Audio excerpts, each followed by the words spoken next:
બરાબર. આજ રોજ ચતુર્થ સર્વજ્ઞાતીય સમૂહ લગ્ન મહોત્સવની અંદર આજે 111 દીકરા દીકરીઓને પાનેતર વિતરણ અને શેરવાની વિતરણનું આયોજન કરવામાં આવ્યું હતું. એની અંદર ગુજરાતના મૃદુ અને મક્કમ મુખ્યમંત્રી શ્રી ભૂપેન્દ્રભાઈ પટેલ સાહેબ દાદા અહીં ઉપસ્થિત રહ્યા અને દીકરા દીકરીઓને આશીર્વાદની સાથે દીકરીઓને પાનેતર અને દીકરાઓને શેરવાનીનું વિતરણ કર્યું.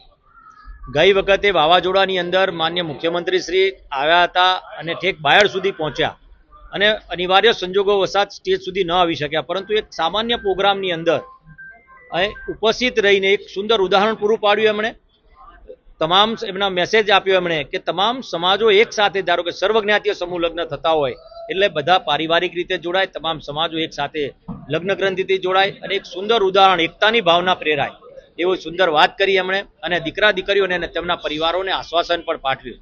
માન્ય મુખ્યમંત્રીશ્રીનો આભાર માનું છું અને આવનારી 1/5/2026ના રોજ જે સમૂહ લગ્ન યોજાવા જઈ રહ્યો છે 111 દીકરા દીકરીઓનો, એના તમામ પરિવારોને શુભેચ્છાઓ પાઠવવા અહીંયા ઉપસ્થિત રહ્યા તે બદલ તેમનો દિલથી હું આભાર વ્યક્ત કરું છું.